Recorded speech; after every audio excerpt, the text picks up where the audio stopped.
E a SP Rio Mais tem acompanhado toda a movimentação dos pré-candidatos, não apenas no âmbito regional, mas também nacional e estadual. E por isso a gente recebe aqui nos nossos estúdios hoje o professor Agliberto Chagas, que é pré-candidato a deputado estadual pelo União Brasil e que foi candidato a prefeito de São José dos Campos nas eleições de 2020.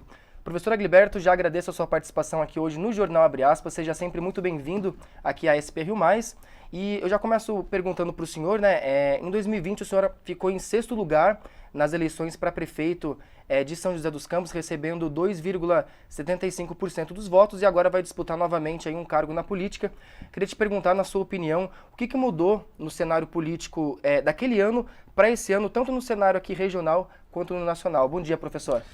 Bom dia, eu agradeço demais a colaboração aí e me receber aqui na rádio, que eu estava com saudade, eu fiquei um tempo comentando aqui, dando meus pitacos, como eu brincava, né?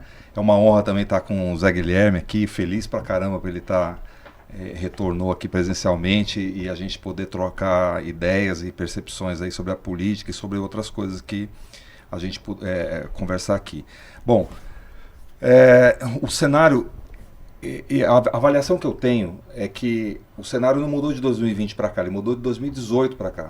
Em 2018 nós vimos de um movimento de renovação de vários frentes no Brasil, aquele movimento difuso, a gente falava bastante isso aqui, o movimento de fora Dilma, fora PT, era um movimento difuso que não tinha ancorado, ele não estava ancorado em questões mais gerais do Brasil, não estava ancorado em questões ideológicas, muito menos questões ligadas a projetos de país.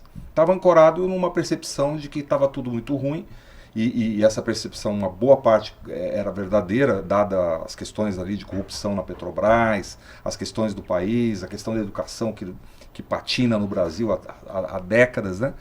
Isso foi em 2018. E aí, obviamente, teve uma renovação no Congresso, não uma renovação estrutural, porque foram 17% de novos deputados que estavam lá, mas esses novos deputados eram ex-prefeitos, ex-deputado que voltaram, senador que foi para deputado, como o caso emblemático do Aécio Neves, enfim. Se você for pegar realmente quem foi a primeira vez, dá 3% mais ou menos. Isso é muito pouco, mas foi considerável.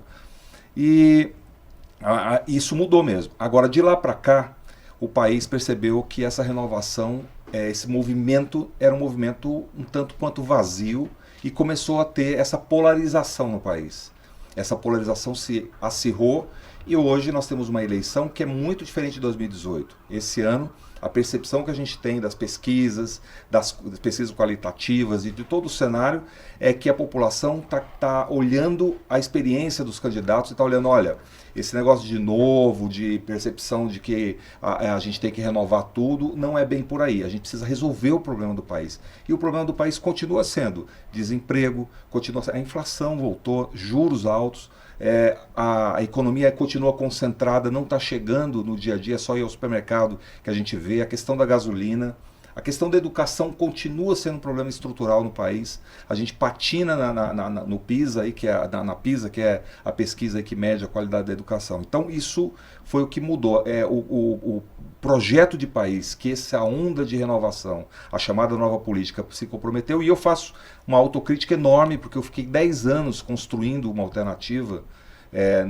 antes de 2018, e aí a gente teve foi um diagnóstico errado do que é o Brasil, do que é o brasileiro. Você está falando do Novo, né? Eu estou falando do Novo. Eu fiquei 10 anos no Novo, um partido que tinha uma percepção correta do que era a estrutura do país, mas não teve do que era o brasileiro, né? Eu falo que a gente acertou na economia, acertou na sociologia, mas errou na antropologia, né? A cultura, o modo de pensar do brasileiro. O brasileiro é mais conservador e o sistema político, ele favorece isso. Zé Guilherme, se você tem uma ideia, eu insisto muito nisso. Tem a Constituição, tem o equilíbrio dos poderes que está na Constituição, tem tudo isso. Só que quem manda no país, quem define as regras do jogo no país, chama-se regimento interno do Congresso Nacional, da Câmara e do Senado.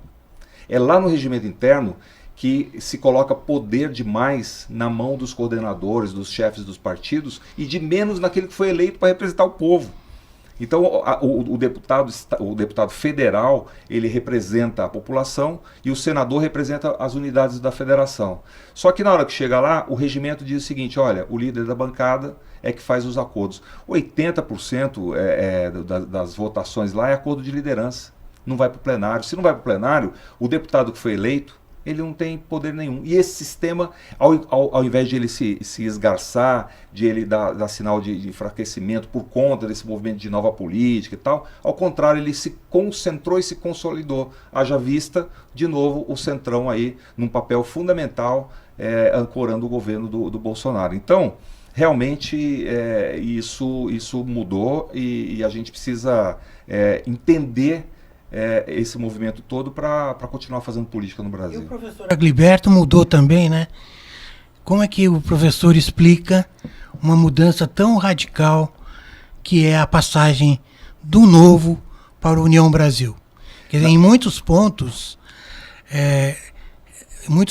eles estão diametralmente separados, né, professor?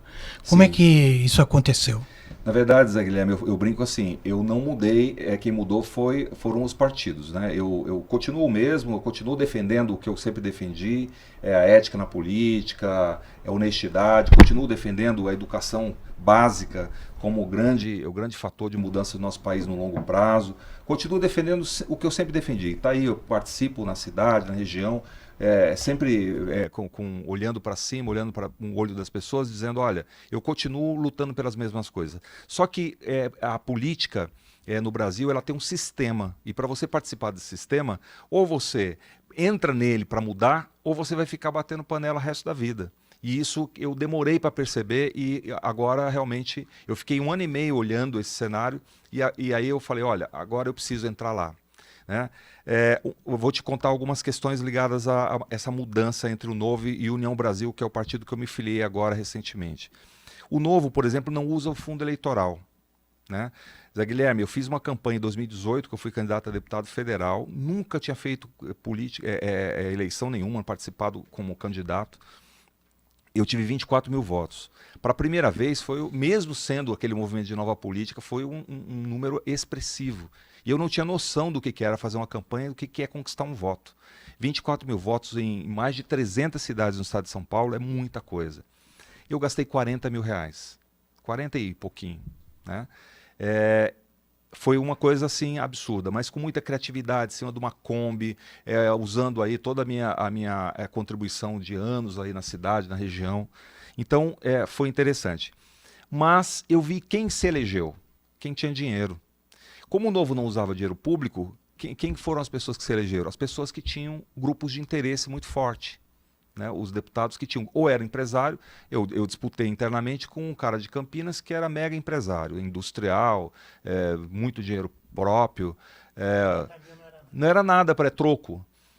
O outro, que era o Vinícius Poit, família Poit, com mais de 300 milhões de patrimônio, com o Abílio Diniz por trás do ano, mais de 1 milhão de arrecadação de dinheiro, a pré-campanha 1 milhão e pouco também. Então, assim, eu falei, bom, eu vou ficar aqui, o que eu fiz? Desses 24 mil votos, de 40 mil de sacrifício, eu fui o marmitão que deu 24 mil para eles se elegerem.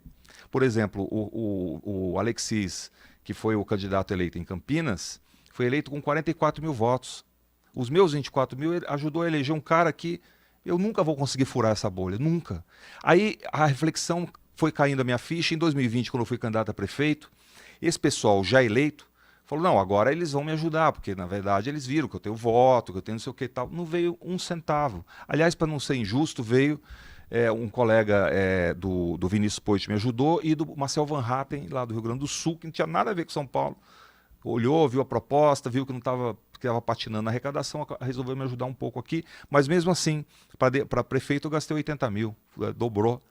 Aí eu fiquei pensando, falei, bom, se eu tenho um propósito de furar essa bolha, de estar lá e manter a minha pauta, que é a pauta de uma vida, eu não estou aqui, eu nunca dependi da política para sobreviver, sempre fui professor, sempre fui cientista social fazendo projetos, nunca dependi. Eu participei do governo com o Emanuel, aqui uma honra enorme, para mim, ajudado a fazer o parque tecnológico, as incubadoras, todo esse projeto de captação de empresas que eu participei, tudo foi ótimo, mas eu acabei minha jornada lá, eu fiz questão de sair e nunca mais aceitei um cargo público direto, na administração direta, porque eu dizia o seguinte, eu não nasci aqui, eu não vim para ficar, não é meu, a gente precisa dar espaço para outros. E fui construir a minha carreira política que até então não tinha feito.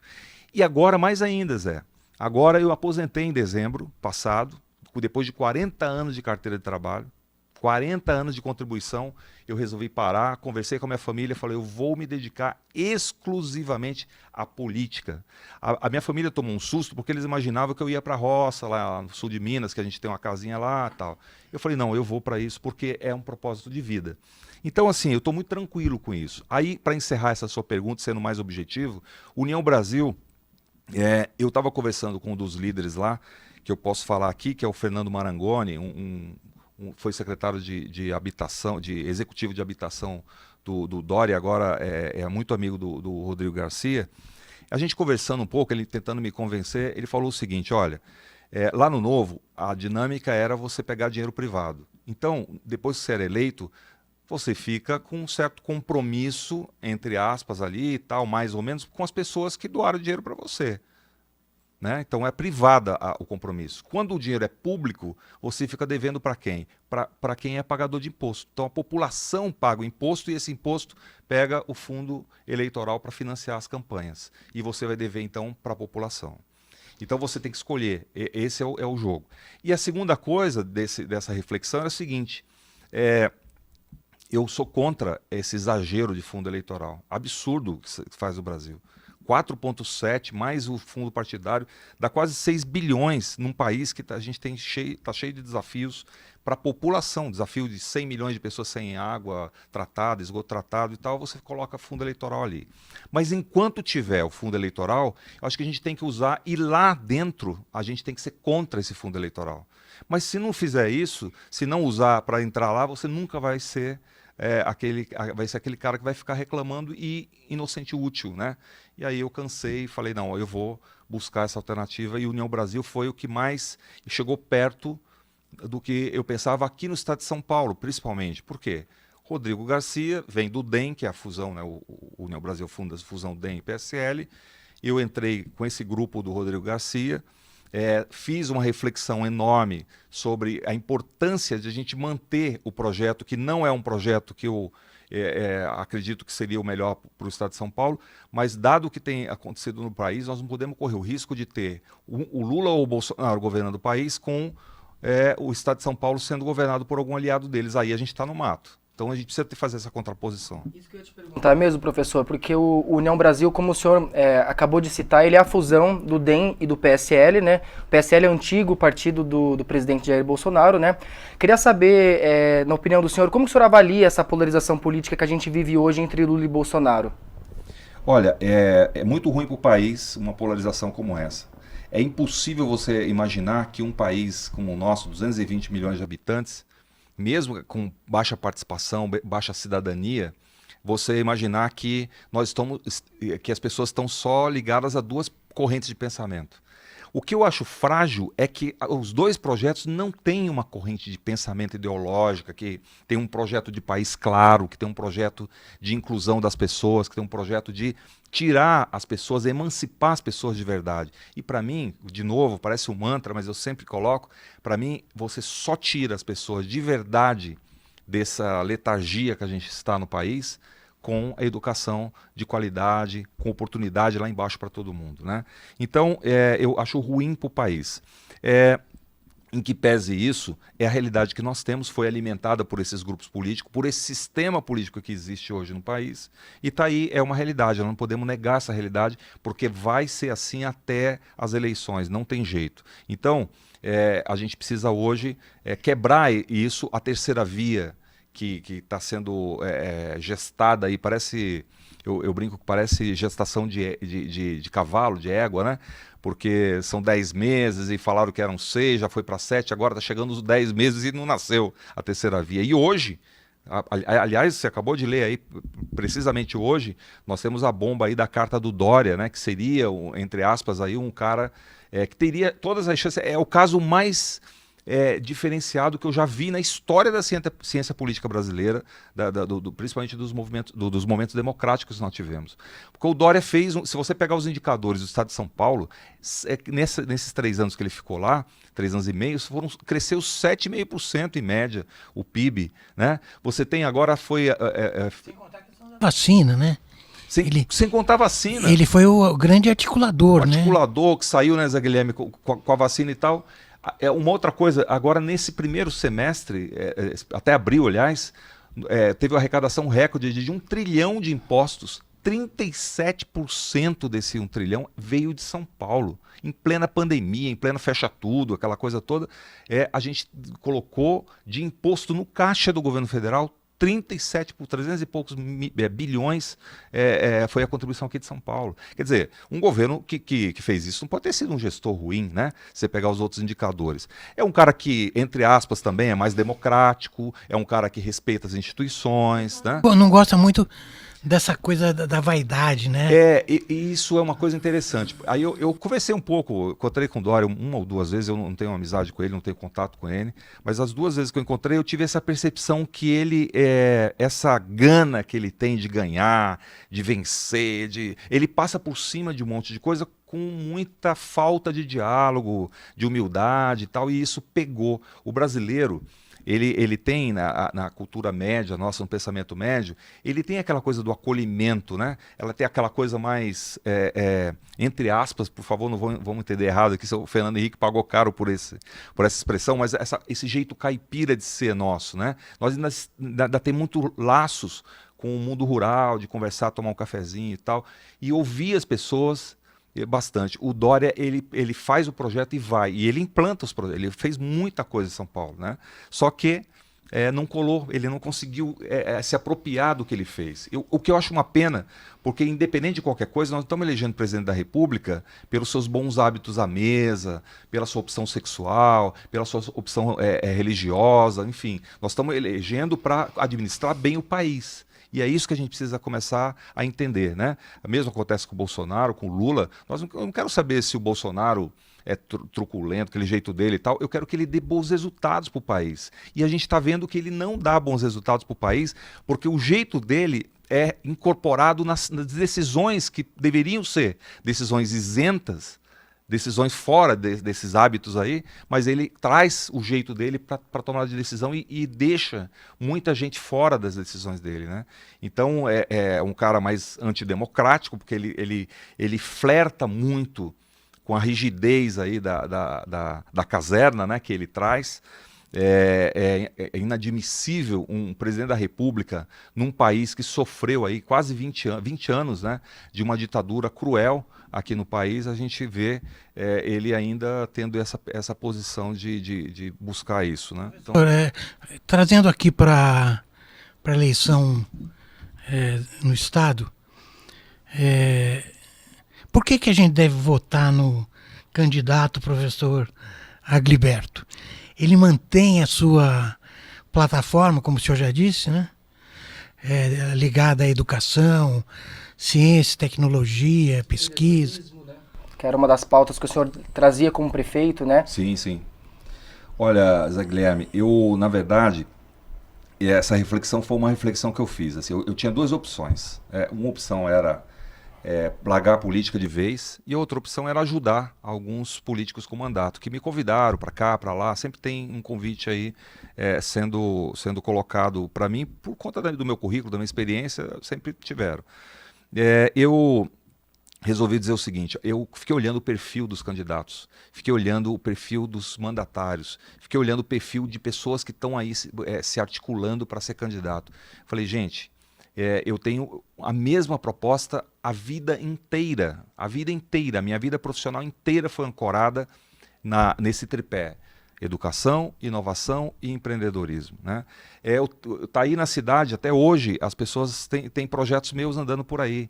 Então não tem sentido eu largar isso agora, principalmente agora que eu fiquei com o tempo mais livre. Eu vou contar uma coisa que eu não contei ainda publicamente, mas as 2 eleições que eu disputei trabalhando. E como eu era funcionário da FATEC, a FATEC é uma autarquia estadual, é pública, então eu tenho que me afastar pela lei eleitoral 3 meses antes da eleição. Então eu saía em junho e voltava no dia seguinte da eleição. Em 2020, acabou a eleição, acho que 5 ou 6, dia 7 horas da manhã eu tinha aula. Eu fui dar aula, cansado, estourado, fui lá dar aula. E nesses 3 meses, o meu salário caía de R$7.000 para R$250. E aí a minha esposa tinha que segurar a onda em casa e tal. Era um sacrifício pessoal muito grande.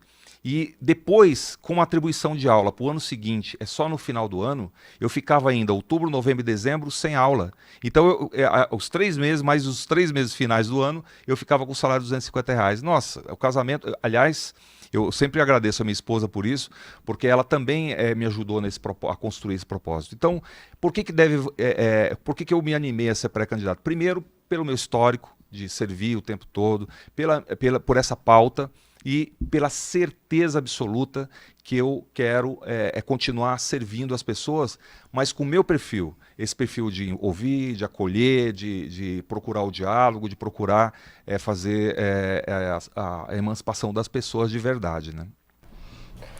Muito bem, para a gente encerrando aqui esse nosso bate-papo, professor, uma última questão que eu ia te perguntar agora há pouco, antes do senhor trazer para essa questão mais regional da sua candidatura, né? Como eu falei agora há pouco, o União Brasil ele é a junção do DEM e do PSL, né? O senhor colocou aqui alguns pontos contra o presidente Bolsonaro, né? Que o senhor discorda e tal. O senhor acha que o fato do presidente ter sido filiado do PSL pode pesar na sua candidatura? Como que o senhor avalia isso? Ou não? Não, eu não acredito nisso. Eu recentemente tive acesso a uma pesquisa qualitativa sobre como o eleitor escolhe seus candidatos.